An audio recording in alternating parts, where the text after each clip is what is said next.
চাপাই নবাবগঞ্জবাসী আপনারা কেমন আছেন? আমাকে প্রশ্ন করলেন, আল্লাহ পাক আপনাদের কাতারে আমারে রেখেছেন, সবাই বলি আলহামদুলিল্লাহ। যাদের সামনে ফাঁকা জায়গা আছে আপনারা একটু পূরণ করে বসেন, অন্য ভাইদেরকে বসার সুযোগ করে দিবেন। শেষ ভালো যার, সব ভালো তার। আলহামদুলিল্লাহ আলহামদুলিল্লাহ নাহমাদুহু ওয়া নাস্তাঈনুহু ওয়া নাস্তাগফিরুহু ওয়া নু'মিনু বিহি ওয়া নাতাওয়াক্কালু আলাইহি ওয়া নাউযু বিল্লাহি মিন শুরুরি আনফুসিনা ومن سيئات أعمالنا من يهده الله فلا مضل له ومن يضلل فلا تجد له وليا مرشدا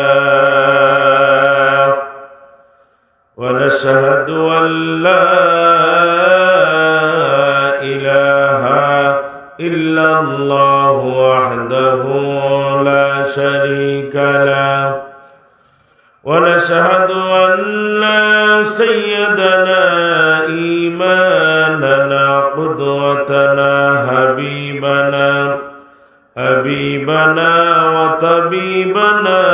وطبيب أرواحنا محمد الذي أرسله بالحق بشيرا ونذيرا وداعيا إلى الله بإذنه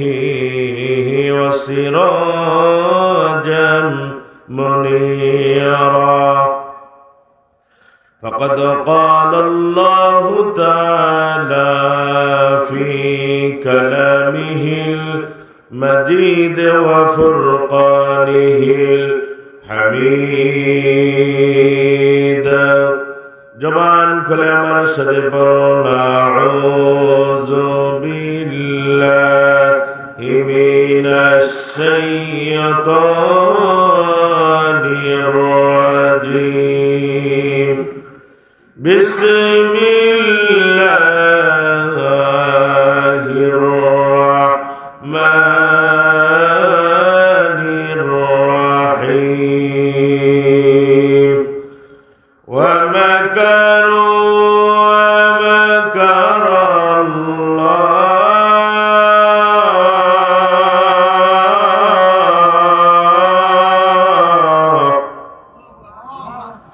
والله خير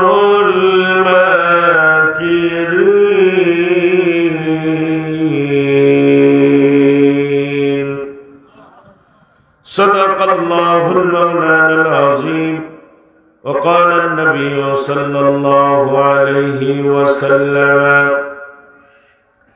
من غدا إلى المسجد ورعد الله نزوله من الجنة كلما غدا أوراه متفق عليه أو كما قال عليه الصلاة والسلام কুজা কারুন কুজা ফেরাউন কুজা নমরুদ সুদহমান কুজা শওকত আজিজ সাহেব কুজা তখতে সুলাইমান এখন জাহাজে গাড়ি হাওয়ায় চলে সেটা করে রে বিধান একদিন বিনা কলে হাওয়াই চলত নবী সুলাইমান মোরা সেই মুসলমান লা ইলাহা। মাইক ভালো না তো, ক্লিয়ার না করলে সমস্যা হবে। ক্লিয়ার করেন, চেঞ্জ করা যাবে না তো। ওরা তো প্রতিরাত কথা বলি। আপনার জন্য সুন্দর হয়, আপনার প্রশংসা হয়, সেভাবে করেন। মাইক ভালো, আপনার মাইক ফিস দুর্বল। লা ইলাহা, জবান দিয়েছেন কে? সবাই বলেন জবান দিয়েছেন কে? এই জবান বন্ধ করে দিতে পারেন এই ক্ষমতা কার? আল্লাহ। তার জবানে জবান খোলা আওয়াজ দিয়ে বলে লা ইলাহা,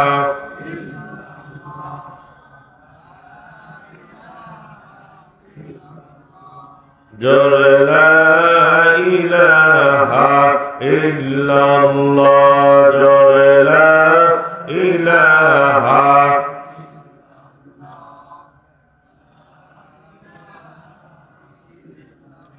এই কালে মার দাওয়াত দিতে মার খাইলেন নবী তায়বতে, বন্দী হইলেন দেশ ছাড়লেন তব বিপ্লবী কালেমা ছাড়লেন না। লা ইলাহা,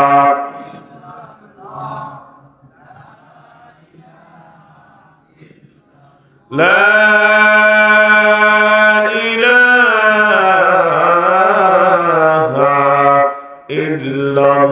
ইল্লাল্লাহু মুহাম্মাদুর রাসূলুল্লাহ।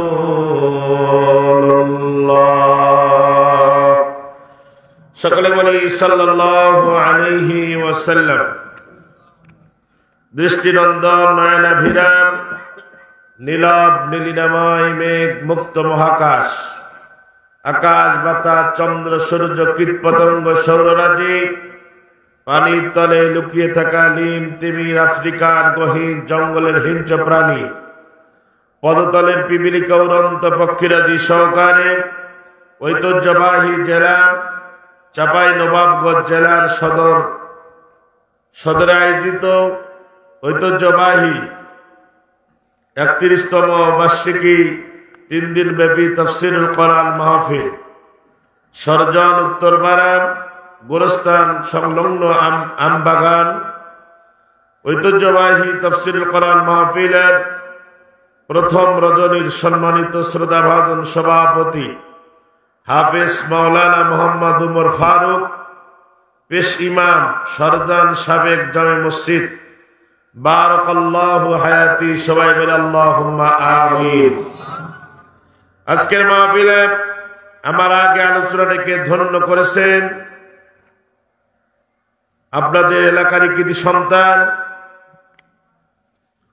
মাওলানা মোহাম্মদ নাজমুস সাদাত সিদ্দিকী, পেশ ইমাম সরজান মন্ডলপাড়া জামে মসজিদ। আল্লাহ পাক তার জবানে বারাকা দান করুক, সারা বিশ্বময় কবুল করুন। সবাই বলে না আমিন। সামনে বসা শ্রোতা মন্ডলী, আজকের মাহফিলের প্রধান অতিথি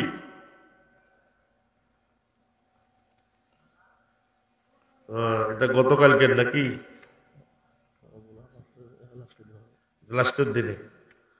সামনে বসা শ্রোতা মন্ডলী, পর্দার অন্তরার আলের অবলা সরলাম শিক্ষিতা গুণীগুণান্বিতা মহিলা মা বোন, প্রাণ প্রিয় চাপাই নবাবগঞ্জবাসী, মহান আল্লাহ জাল্লা শানহু ওয়া তাআলার দরবারে লাখ কোটি শুকরিয়া যে আল্লাহ রাব্বুল আলামিন জীবনের মূল্যবান সময় কোরআনের মঞ্চে ব্যয় করার যে মহান স্রষ্টা, যে মহান দ্রষ্টা, আজকের এই প্রোগ্রামে যোগদান করার তৌফিক দিলেন।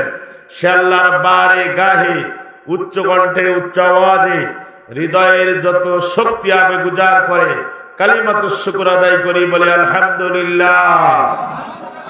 আরো চিল্লায় বলেন আলহামদুলিল্লাহ, বলে আল্লাহু আকবার কাবীরা, আলহামদুলিল্লাহি কাসীরা, সুবহানাল্লাহি বুকরাতাও ওয়া আসীলা, রব্বানা লাকাল হামদ হামদান কাসীরান তাইয়্যিবান মুবারাকান ফি, ইয়া রাব্বি লাকাল হামদু কামা ইয়ানবাগি লিজালালি ওয়াজহিকা ওয়া আযীমি সুলতানিকা।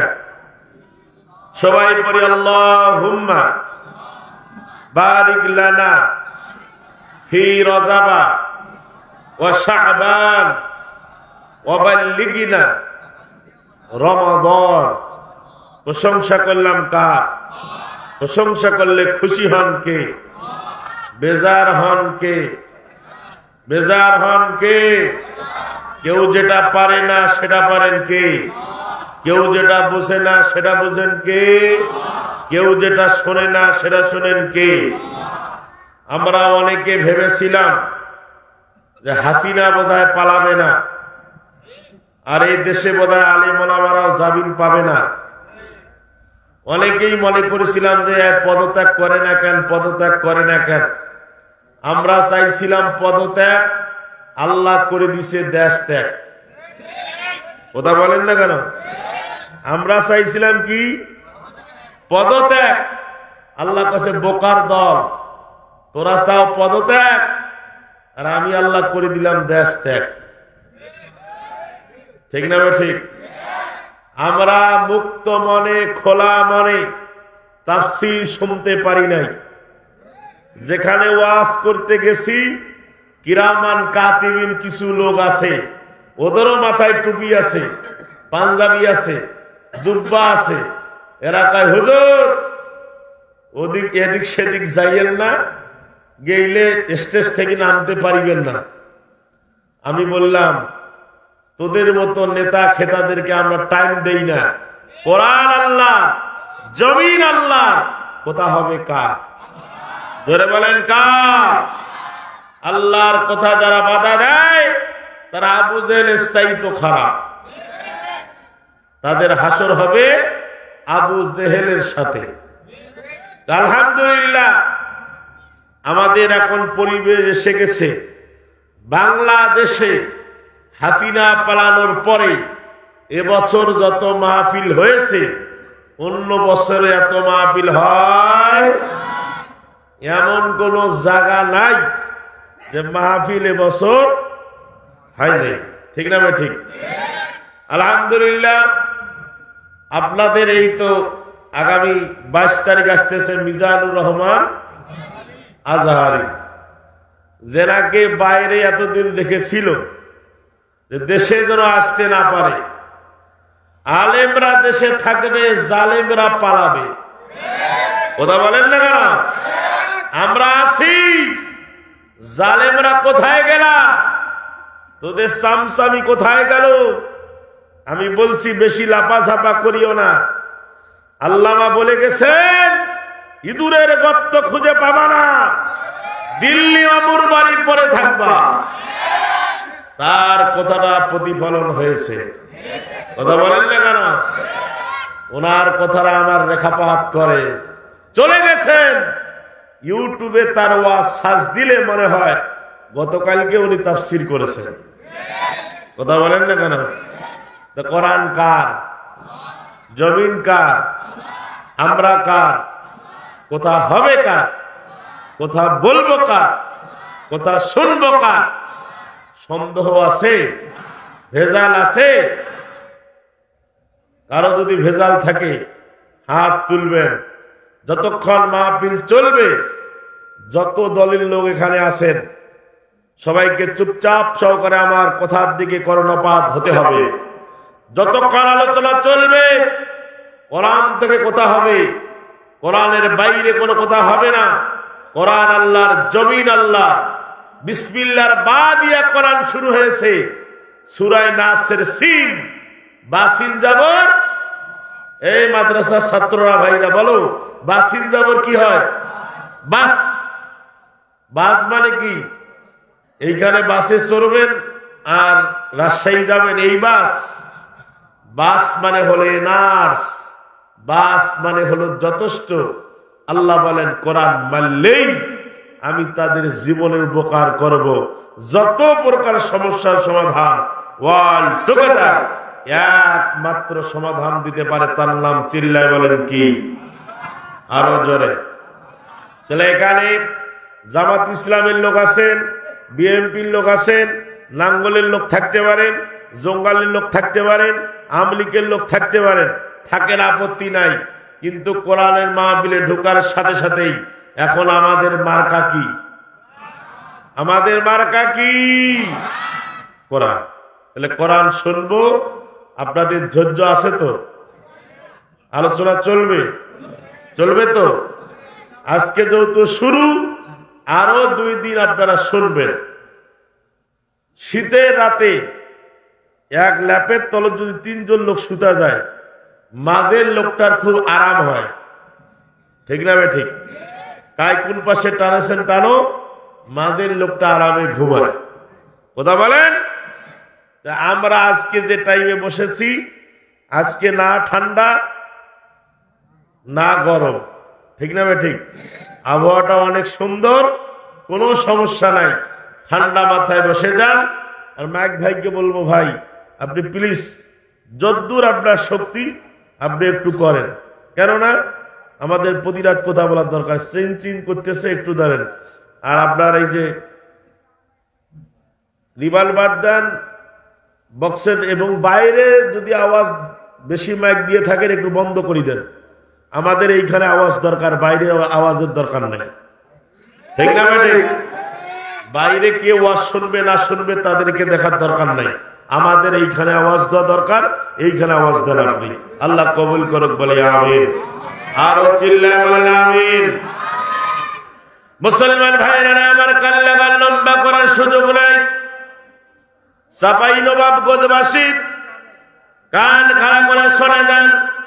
কোরআন আল্লাহর জমিন, আল্লাহর কথা হবে আল্লাহর। আমার আল্লাহ বলেন, আমি কোরআন নাজিল করে দিলাম।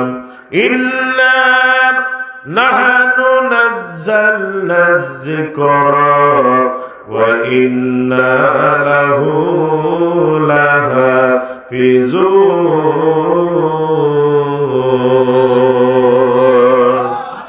কোরআন নাজিল করেছে আমার আল্লাহ। আমার আল্লাহ বলেন, এটা মামলা দিয়ে বন্ধ করার জিনিস না, আর সুইচ আছে আমার হাতে। ইল্লা নাহনু নাযালনা যিকরা, কোরআন নাজিল করেছি আমি আল্লাহ, এর হেফাজতের দায়িত্ব হলো আমার হাতে। জোরে কোন সুবহানাল্লাহ। রংপুরে সেদিন আমার ভাইয়েরা এক মাদ্রাসার মাহফিল করতে গেলাম। 10টা ছাত্রের মাথায় পাগড়ি প্রদান করলাম। ছোট্ট একটা বাচ্চা, প্রায় আমার ভাইয়েরা 5 থেকে 6 বছর আমার ভাইরা বয়স হবে। আমি হুজুরকে বললাম, হুজুর এই ছেলেটা কি? কয়, হুজুর এই ছেলেটাও পাগড়ি পাবে। উনি আমারে বললে, হুজুর 2 বছরের ভিতরে আল্লাহর কোরআন মুখস্থ করেছে। আল্লাহু আকবার বলেন। কোরআন যার সিনার ভিতরে থাকবে তার দাম কম না বেশি? জোরে বলেন। বাংলাদেশে আমাদের দাম কম না বেশি? সবাই বলেন না কেন? আরে কম। আমাদের দেখলে কয় হুজুর টুজুর, এই মুলবিরা কি করে খাবে? মুলবিরা দেশটা খাইলো। আমাদের দেখলে কিছু লোকের চোখ গরম করে কথা বলে। আমি বললাম, আজকে যদি কোরআন ক্ষমতায় যাইতো, আজকে কোরআনের হাফেজরা ডিসির চেয়ার পাইতো, এসপির চেয়ার পাইতো, তোদের কপালের চকিদারি চাকরিও যুক্ত না। কথা বলেন না কেন? কিন্তু কোরআন ক্ষমতায় না থাকার কারণে আজকে আমাদেরকে বাঁকা নজরে তাকায়। আজকে বাংলাদেশে ওয়াজের চান্দা দিতে দিতে অনেক দোকানদার পর্যন্ত বিরক্ত হয়েছে। এত ওয়াজ। আমি তাদেরকে বলতে চাই, চাচা 1 টাকাও আপনাদের কাছে নেওয়া লাগবে না। যদি কোরআন ক্ষমতায় যাইতো, রাষ্ট্রীয় তহবিল দিয়া কোরআনের মাহফিল হইতো। মসজিদ চলতো কোরআন দিয়া, মাদ্রাসা চলতো সরকারি তহবিল দিয়া, মসজিদ চলতো সরকারি তহবিল দিয়া। আজকে মসজিদ মাদ্রাসা চলে ভিক্ষার ঝোলা দিয়া, আর গান বাজনা চলে, শিল্পকলা চলে সরকারি তহবিল দিয়া। কথা বলেন, এটা পরিবর্তন করা ফরজ না নফল? এটাই যারা পরিবর্তন করতে চেয়েছিলেন এতদিন, এদের বাড়ির ভাত জুটে নাই, জেলখানায় বসে খেতে হয়েছে।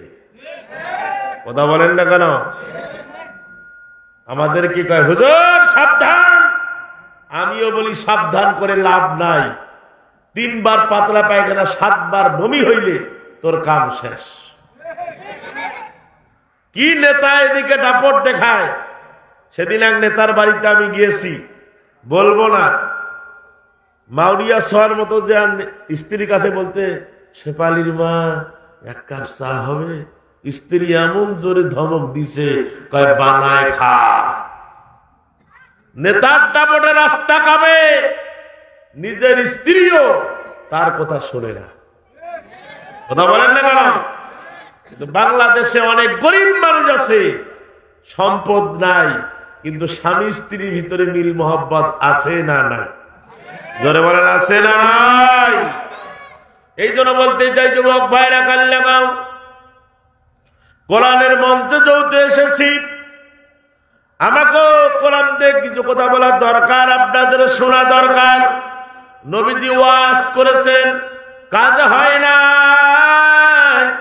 নবীজি কেঁদেছেন আল্লাহর কাছে, আল্লাহ যে কোরআন নাজিল করে আমারে দিয়েছো, কোরআনের দাওয়াত দেই সকালবেলা, কিছু লোক কালেমা পড়ে মুসলমান হয়, বিকালে যাইয়া দেখি আবু জাহেলের দলে স্লোগান দেয়। আল্লাহ মুনাফিকি কায়দায় লোকজন চলে। আল্লাহ ওয়াজের জায়গা হলো সংসদ, আমি সংসদ পর্যন্ত যেতে চাই। আবু জেহেল যে সংসদে দাঁড়িয়ে বক্তব্য দেয়, জনগণ মানতে বাধ্য। আমি যদি সংসদ পর্যন্ত যেতে পারি, কোরআনের প্রচার যদি সংসদে হয়, জনগণ মানতে বাধ্য হবে। নবীজি বাসায় চেয়ে নিল, ওয়াজআলনি মিন লাদুনকা সুলতানান নাসীরা।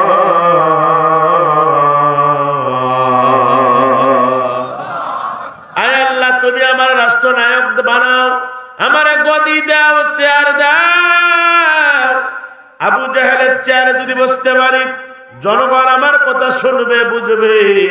যেমন ডক্টর ইউনূস ক্ষমতায় আছে, যদি আজকে বলে আগামীকাল যে বেটা ফজরের নামাজ পড়বে না, পাছার মধ্যে 5টা ব্যাট, 6 মাসের জেল, আমার বিশ্বাস রাত 3টার দিকে এই বেনামাজিরাই মুয়াজ্জিনক জাগাবে। কথা বলেন না কেন? আইন পাস হয়ে গেছে, নামাজ না বলে চামড়া থাকবে না। উযু থাকার না থাক, পাবলিক জামাতে যাবে। নবীজি এই দোয়া করলেন, আল্লাহ আমার রাষ্ট্র ক্ষমতা দাও, আমার গদি দাও, চেয়ার দাও। এখন কিছু কানা মুলবি বেড়াইছে, এরা মিলাদের ক্যাম্প বানিয়ে নিছে। দোজাহানের বাদশা নবীজি বাদশাহী তিনি করলেন না, উম্মতের কারণে নবী 7 দিন খানা খাইলেন না। আরে আহাম্মক পোড়া কপাল, নবী বাদশাহী চেয়ে নিল, ওয়াজআলনি মিন লাদুনকা সুলতানান নাসীরা।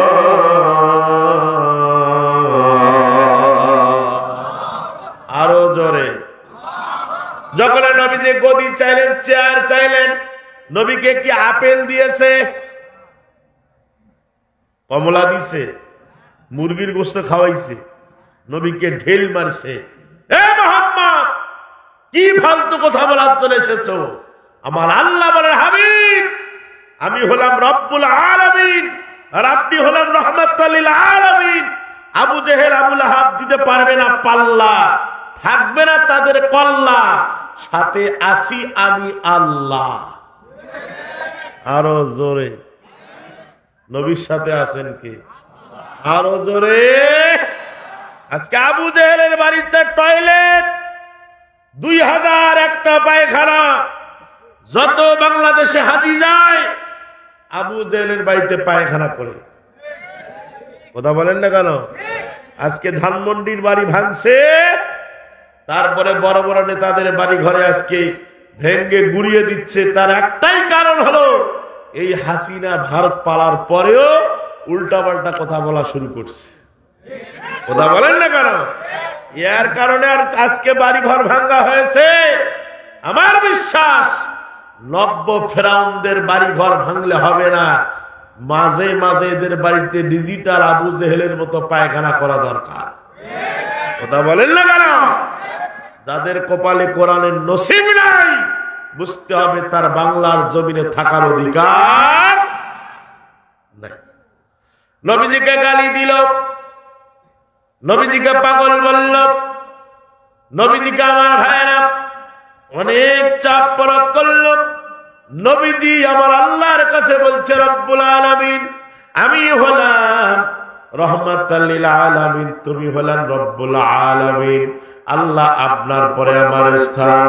আমার আল্লাহ বলেন, নবী গো চিন্তার করার কোনো কারণ নাই। আবু জেহেল দারুন নাদওয়ার ভিতরে যত বৈঠক করুক, যত পরামর্শ করুক, লাভ হবে না। যে বাতি আমি জ্বালিয়ে দিয়েছি কেউ নিভাইতে পারবে না। জোরে কাম সুবহানাল্লাহ।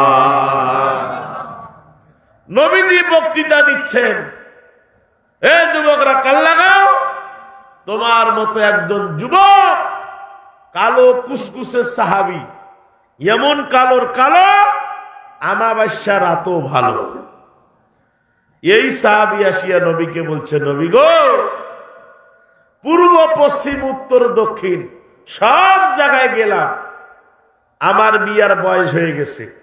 নবী আপনার উম্মত আমি, বিয়ে করতে চাই, নবী সুন্নত, সুবহানাল্লাহ বলেন, কিন্তু কেউ মেয়ে দেয় না আমারে। আল্লাহ নবী বলেন, চিন্তার করার কোনো কারণ নাই, আমি নবী নিজে ঘটকালি করব। সুবহানাল্লাহ বলেন।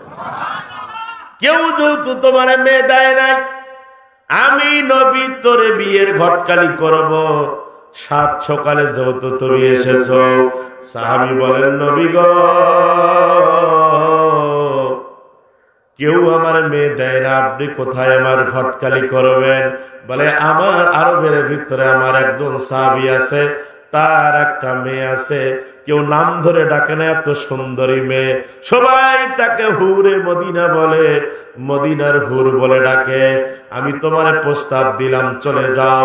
ওই যে আমার একজন সাহাবী আছে, তার নাম হলো আমর ইবনে ওয়াহাব। আমর ইবনে ওয়াহাবের মেয়ে এত সুন্দরী, কেউ তার নাম ধরে ডাকে না, সবাই তাকে হুরে মদিনা বলে, মদিনার হুর।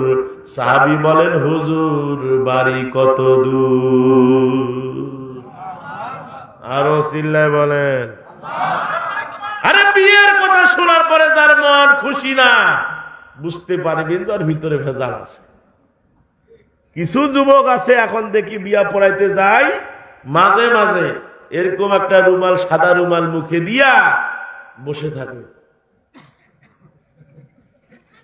আপনাদের এদিকে আছে না নাই?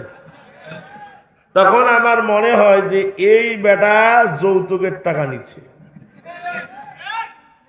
লজ্জা লাগছে, কথা বলেন না কেন? আমি বলবো, এই বেটা তুই মরদ, বিয়া করতে আসছি, মুখে রুমাল কে? এরা ফির বিয়া পড়ার সময় আমাদের হাদিয়া দেখায়, হুজুর দেখেন না হুজুর, এটা পকেটে ঢুকাও। আমি এক জায়গায় বিয়া পড়ায় যা দেখি 300 টাকা বাড়ি করে দিচ্ছে। কত? আমি বললাম, রে বিয়া করবি আর মজা, বিয়া পড়াবো আমরা, মজা পারবি তোরা? তুই 300 টাকা বাড়ি করে দেস, বিয়া ঘুরি দে বেটা।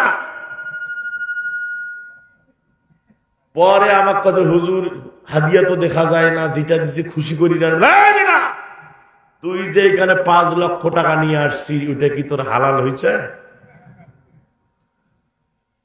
বেটা বিয়া করবি পাইলে নিজের বাপের টাকা দিয়ে ফুটানি কর, পরের টাকা দিয়ে ফুটানি করিস না। যার টাকা নিচ্ছ ওই বাবার কলিজাতে কতটা ছিঁড়ে গেছে, ওরাই টের পেয়েছে। বিয়ে বাড়িতে যাবে 50 জন, 100 লোক পার যায়। এরকম জুলুম আছে না নাই? আছে না নাই? আরে খরচ হবে ছেলের বাড়িতে, 18 বছর মেয়েটাকে, কলিজার টুকরা নয়নের পুতলি মেয়েটাকে তোমার হাতে তুলে দিচ্ছে, আবার কয়টা চাও, টাকা চাও, আবার কয় ফ্রিজ দিতে হবে, গাড়ি দিতে হবে। বাপের মুখটা হা করে থাকে। শ্বশুর যদি খুশি করে তোমার একটা ঘড়ি দেয়, তোমার যদি বিছানা দেয়, তোমার যদি একটা চাদর দেয়, সেটা হালাল। কিন্তু ইয়ার আগে যে তুমি জোর করে নিয়েছো, শুকুরের গোশত খাওয়া যেমন হারাম, কন্যা পক্ষের কাছ থেকে যৌতুকের টাকা দাবি করে নেওয়া হারাম, হারাম, হারাম। কথা বলেন। মা বোনদের দাম আছে না নাই? জোরে বলেন, আছে না নাই? দাম কমলো কেন মা? ওই যে খোলামেলা বাই হইতেছ, লুঙ্গি এখন পায়জামা পরতেছে মেয়েরা। কি নাম? আমাদের লুঙ্গি পায়জামা বড়। কি নাম? এই যে প্লাজো। এই প্লাজো কোথা থেকে আসলো? পরুক, আপত্তি নাই, কিন্তু এই প্লাজো টাকনুর নিচে না পড়িয়া টাকনুর উপরে মেয়েরা পড়তেছে। পা যাওয়ার আগে প্লাজো দূর দেয় আর মানুষকে দেখায় যে আমার পাটা কেমন চিকন, কেমন মোটা, কেমন ভাওলা। আল্লাহ নবী বলেন, যে মেয়ে নিজের চেহারা দেখায়, যে যুবক দেখে, দুইটার উপর আল্লাহর গজব নাযিল হয়। যুবক ভাইরা কান লাগাও, বাহাদুরি করবা শ্বশুরের টাকা দিয়ে না, নিজের বাবার টাকা দিয়া। মেয়েদের ইজ্জত আছে, মেয়েদের সম্মান আছে। কন্যার পিতাদেরকে গালি দেওয়া যাবে না। নবীজি বলেন, আমি নবী নিজে কন্যার পিতা। সাহাবী বলেন, হুজুর বাড়ি কত দূর? বলে চলে যাও, ওই যে আমার একজন সাহাবী আছে, তার নাম হলো আমর ইবনে ওয়াহাব। তার মেয়ের নাম হলো হুরে মদিনা। আমর ইবনে ওয়াহাবকে যা বলবা, মদিনার নবী ঘটকালি করেছে, তোমার মেয়ের সাথে যেন তোমার বিবাহ দিয়া দেয়। সাহাবী বিয়ের প্রস্তাব নিয়ে খুশি হয়ে আমর ইবনে ওয়াহাবের বাড়িতে চলে গেলেন। সবাই করেছে হেলা, নবীজি দেখাইল কোন কুদরতি খেলা। সাহাবী পাগল হইয়া চলে গেলেন আমর ইবনে ওয়াহাবের বাড়িতে। দরজার মধ্যে যখন লক করে দিলেন, আমর ইবনে ওয়াহাব দরজা খুলে দিলাম, চেহারার দিকে তাকায় দেখে আমাবস্যার এত ভালো, চেহারাটা এত কালো। ডাক দিলেন, কি চাও তুমি? বলে, আমার নাম হলো সাঈদ, মদিনার নবী আমার পাঠিয়ে দিয়েছেন, আপনার নাকি মেয়ে আছে, হুরে মদিনা নাকি আপনার মেয়ের নাম? বলে, হ্যাঁ, আপনার মেয়ের সাথে আমার বিবাহ পড়ার জন্য মদিনার নবী বলেছে। ও আমর ইবনে ওয়াহাব, এই প্রস্তাব আমি দেই নাই, মদিনার নবী দিয়েছে। আমর ইবনে ওয়াহাব নবীজির প্রস্তাবের দিকে তাকায়, স্মরণ করে, আর সাঈদের চেহারার দিকে তাকায়।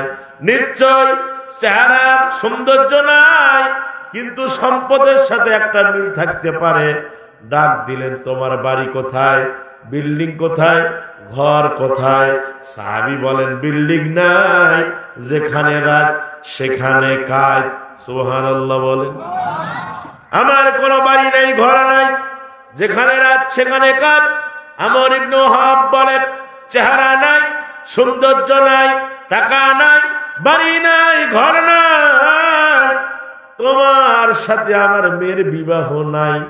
সাহাবী পাঞ্জাবির কলার ঝাঁকিয়ে বলতেছে, কোনো সমস্যাও নাই। সুবহানাল্লাহ বলেন। আরে এই প্রস্তাব আমি দেই নাই, মদিনার নবী দিয়েছে।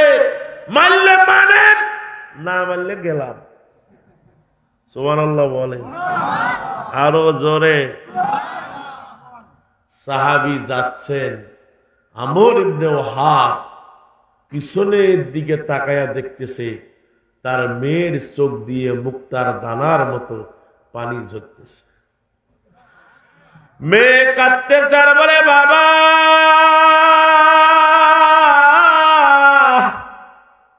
তুমি নবীর প্রস্তাবে দিয়েছ থাবা, তুমি বড় হাবা। ও বাবা, তুমি জানো না মদিনার নবী প্রস্তাব দিয়েছে, তার চেহারা নাই, সৌন্দর্য নাই, কিচ্ছু নাই, কিন্তু প্রস্তাব তোর মদিনার নবী দিয়েছে। যদি তার সাথে আমার বিবাহ পড়ায় দিতা, আরবের ভিতরে সে একজন ধনী মানুষের কাতারে দাঁড়াইতো, আমাদের সম্পদ তো কম নাই। আর মদিনার নবীর প্রস্তাবটা যদি মেনে নিতাম, হাসরের ময়দানে নবীর কিনারে আল্লাহ আমাদেরকে পৌঁছাই দিত, হাসরের ময়দানে জান্নাতের উচ্চ মাকাম আমাদেরকে আল্লাহ দান করে দিত। এইভাবে মেয়েটা কাঁদে আর বলে, বাবা তুমি তো নবীর প্রস্তাবে দিল থাবা, ও বাবা আমি ঘোষণা করে দিলাম ওই যুবকের সাথে আমি বিয়েতে বসবো। চিল্লাই কোন সুবহানাল্লাহ। বাংলাদেশে অনেক মেয়ে আছে বলছে হুজুরের সাথে বিয়ে দিও না, আমরা আমার টিভি দেখাবে না, আমরা আমার মার্কেট নিগাবে না। ঠিক না ঠিক? মা হুজুররা যে আরামে আছে, যে বউ হুজুরের সাথে বিবাহ হয়েছে ওদেরকে জিজ্ঞাসা করো, অল্প বেতনে চাকরি করে কিন্তু ঘরের মধ্যে বরকত আছে না নাই? জোরে বলেন। এক জায়গায় ওয়াজ করতে গেছি কিছুদিন আগে, হাফেজ সাহেব এক মাদ্রাসায়, সুন্দর চেহারা, আমাকে ভাত তুলে দিচ্ছে। আমি বললাম হুজুর এইখানে চাকরি কতদিন পর্যন্ত করেন? কয় হুজুর 2 বছর হয়ে গেল। বেতন কত? কয় হুজুর 6000 পাই। কয় হাজার? 6000। মানে বেতন 6000 দিয়ে সংসার চলে? কয় হুজুর বিয়ে শাদী করি নেই তো, এই 6000 দিয়ে চলতেছে। বেতন ঠিক ঠিক ভাবে পান? কয় না হুজুর 6 মাস থাকি বেতন বাকি। কয় মাস? আমি বললাম 6 মাস থেকে বাকি, কিভাবে চলেন? কছে যে মাহফিল করো, বেশি করে কালেকশন করো, টাকা পয়সা যা হবে এক বেলায় 6 মাসের বেতন দিয়ে দিই। স্টেজে উঠে আমি আগে বক্তৃতা দিয়েছি যে আমি বেলাল হোসেন বলবো আজকে আপনাদের এই চাঁপাইনবাবগঞ্জ এসেছি, আমি এখান থেকে চলে যাব, আগামী বছর ডাকলে আসবো, না হইলে আসবো না, কিন্তু আপনি মারা গেলে আমি আগে আসবো না এই হুজুররা যাবে? ধরে বলেন কে যাবে? আপনাদের এলাকার ইমাম, আপনাদের এলাকার হুজুর, আপনাদের এলাকার মুয়াজ্জিন, এরা আগে যাবে এবং দোয়া করবে। কিন্তু আমাদের শীর্ষণ কি? যদি এলাকার বক্তা ওয়াজ করে কয় হ্যাঁ ওইটা আমারই সেগরা, ওইটা আমারই ইমাম, হুজুর টুজুর, এইভাবে বলিয়া কাটি দিই। কথা বলেন না কেন? এই জন্য বলতে চাই, যতক্ষণ পর্যন্ত এলাকার ইমাম মুয়াজ্জিন হাফেজদেরকে সম্মান করবেন না, ততক্ষণ পর্যন্ত আপনারা আগাইতে পারবেন না। কথা বলেন না কেন? এদের হক আছে, এদের দায়িত্ব আছে, এদেরকে দিয়া ওয়াজ করান, এদেরকে দিয়া মসজিদে খুতবা শুনেন, এনাফ হয়ে যাবে। কি বক্তাদের এখন যে ভাই অবস্থা, 50,000 টাকা বক্তার অ্যাকাউন্টে জমা না হলে বক্তা বক্তৃতা করতে আসে না। আসে না নাই? এই জন্য বলতে চাই, ভাইরাল মানুষকে শেষ করে দিয়েছে, ভাইরাসে রূপান্তরিত হয়ে গেছে। এই জন্য বলতে চাই, সন্তানদেরকে সোনার মানুষ করতে গেলে আপনাদের সন্তানকে জাগা মতো নিয়ে যেতে হবে। কথা বলেন ঠিক না? এই জন্য বলতে চাই, এলাকার ইমাম মুয়াজ্জিনদেরকে সম্মান করবেন, মুয়াজ্জিনদের বেতন বাড়ান, ইমামদের বেতন বাড়ান। ডিসির ছেলে, এসপির ছেলে দেখবেন কোরআনের হাফেজ হবে, হুজুরদের বেতন নাই, টাকা কম।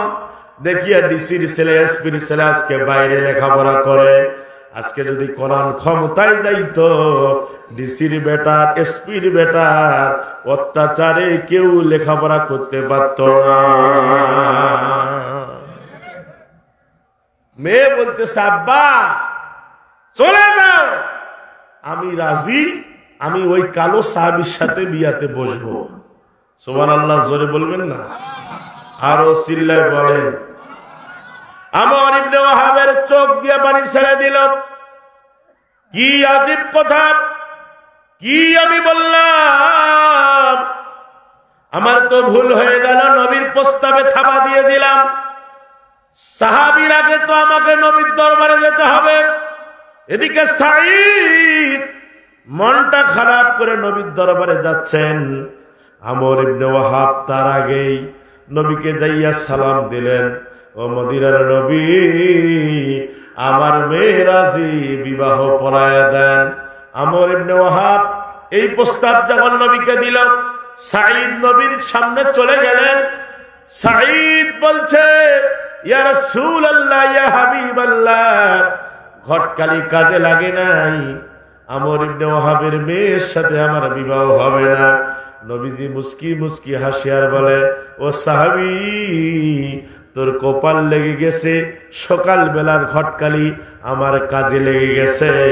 তোর ওই আমর ইবনে ওয়াহাবের মেয়ের সাথে এক্ষুনি তোর বিবাহ হয়ে যাবে।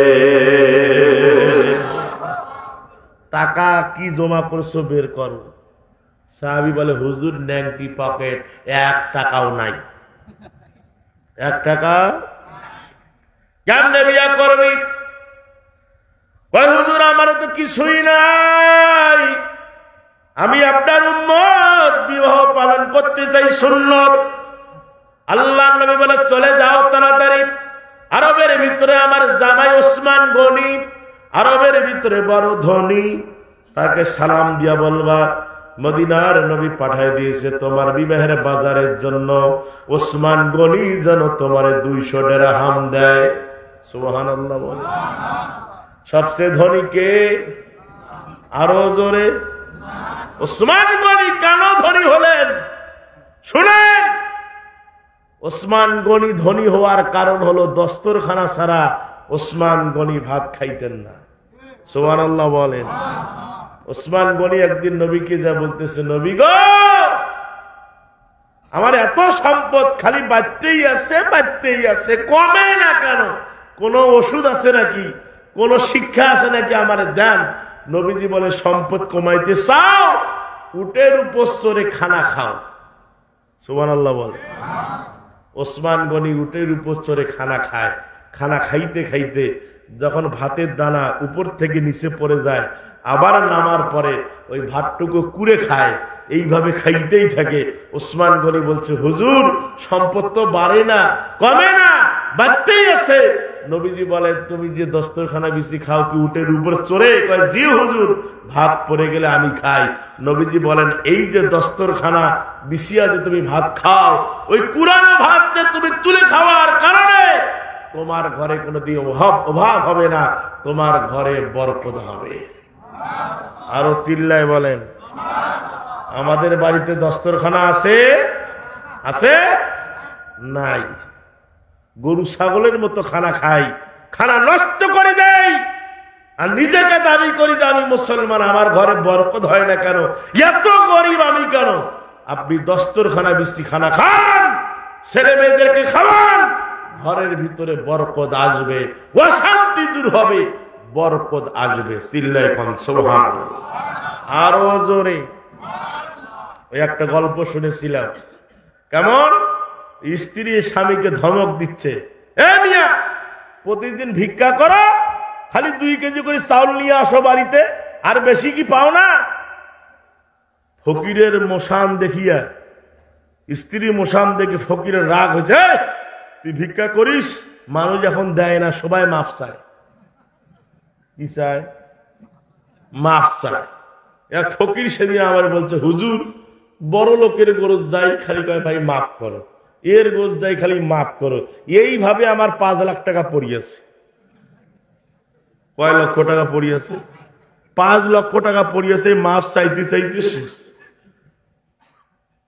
স্ত্রী বলতেছে, 2 কেজি চাউল ছাড়া বেশি পাও না? স্বামী বলছে, বিবি রে, মানুষ দেয় না রে, মানুষ আর ভিক্ষা দেয় না, মানুষ খালি মাপে চায়। মাপ চায়, তুমি তো জাগা মতো যাইতে পারো না, এই জন্য তো তোমার অভাব পালায় না। কয় জাগা মতো কোথায়? জাগা মতো যদি যাইতে চাও বাদশাহ শাহজাহানের রাজ দরবারে যাও, যাইয়া যদি সালাম দাও বাদশাহ শাহজাহান তোমার এমন কিছু জিনিস দিবে, এমন কিছু অর্থ দিবে, সারা জীবন বসি খাবা। সুবহানাল্লাহ কোন আরো জোরে। ফকির বলতেছে বাদশাহ শাহজাহানের দরবারে দেওয়া যায়, এটা তো আগে বলা দরকার, আমি আর আগে যাইতাম, এত ভিক করা লাগতো না। সেদিন এক ফকির চাল বিক্রি করতেছে, আমি বললাম চাচা এই যে ভিক্ষা করলেন চাল খাবেন না? না বা এগুলা খাওয়া যায় না বা, মানুষ দুনিয়ার চাউল দেয়, এগুলা খাই না, আমি পাইজাম খাই পাইজাম। ফকিরও ডিজিটাল কথা বলেন। আরে ডিজিটাল হতে হতে হতে হতে হতে হতে পায়খানা পর্যন্ত ডিজিটাল হচ্ছে। কেমন ডিজিটাল? ওই এক দুষ্ট বন্ধু বলছিল যে এক লোকের বাসে চড়ার পরে পায়খানা টয়লেটের চাপ আসছে। কিসের চাপ? টয়লেটের চাপ। ড্রাইভারকে বলছে ভাই একটু গাড়িটা থামান, আমি একটু বাথরুমে যাবো। না, গাড়ি থামানো যাবে না, পিছনে আল্লাহ আল্লাহ করেন। এই লোক বলে আমি পিছনে আল্লাহ আল্লাহ করবো, যে চাপ ধরছে বাথরুম আমার তো আর সহ্য হয় না। না, পিছনে আল্লাহ আল্লাহ করেন। দেখতেছে 3-4টা সিট খালি হয়ে আছে। ওই সিট ফাঁক করিয়া পকেটের ভিতরে একটা পলিথিন ছিল, পলিথিনের মধ্যে কান ছাড়ছে। ছাড়ার পরে চিন্তা করলো আমার তো মান সম্মান চলে যাবে, কি করা যায়? পকেটের ভিতরে একটা সাদা রুমাল ছিল খুব সুন্দর, ওই রুমাল দিয়ে আস্তে করিয়া বান দিয়া রাখছে। কোথায় ফেলে দেওয়া যায়, কোথায় ফেলে দেওয়া যায়, এই চিন্তা বিক্রি করতেছে। আপনাদের নজিবপুর বাজারে গাড়ি যখন ব্রেক করেছে, আস্তে করে উপর থেকে নিচের মধ্যে ফেলে দিয়েছে। মোটর সাইকেলওয়ালা দূর থেকে লক্ষ্য করে দেখতেছে বাসের উপর থেকে সাদা রুমালে কি পড়লো, নিশ্চয় কোনো ভালো ফজিলত। উনি তুলে ব্যাগের মধ্যে নিয়ে দিছে টান,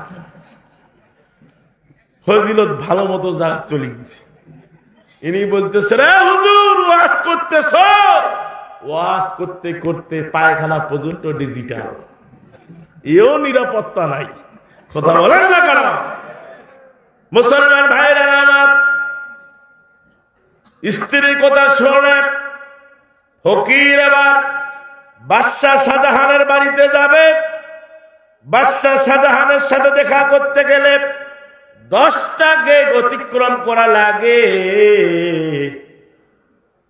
বাদশাহ শাহজাহানের একটা খাস কামরা আছে, ওইখানে যদি কেউ দেখা করতে যায় 10টা গেট 10টা দারওয়ানকে অতিক্রম করে দেওয়া লাগে। ফকির বেচারা চিন্তায় পড়ে গেল, কি করি আমি বাদশাহ শাহজাহানের সাথে দেখা করব? যদি দেখা করি তাহলে বাদশাহ শাহজাহান আমার এমন কিছু দিবে, সারা জীবন বসে খাবো, আর আমার কোথাও যাওয়া লাগবে না।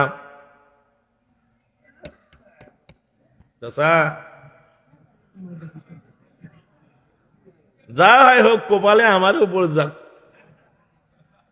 সুবহানাল্লাহ, আলহামদুলিল্লাহ।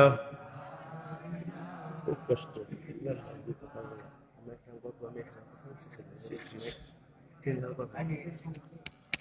লা ইলাহা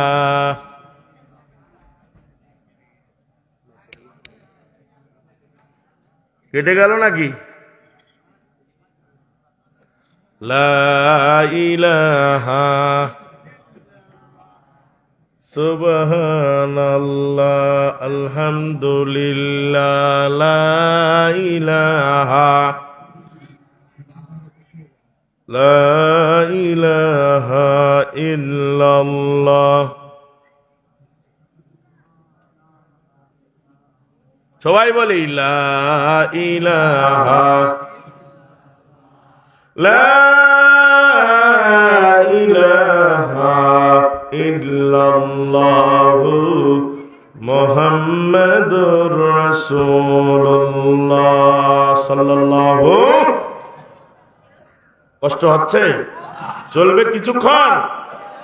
বাদশাহ শাহজাহানের দরবারে যাবেন, পথিমধ্যে যে দারোয়ান দাঁড়িয়ে আছে ফকির যাইয়া দারোয়ানকে বলছে, স্যার আমি একটু বাদশাহ শাহজাহানের সাথে দেখা করতে চাই।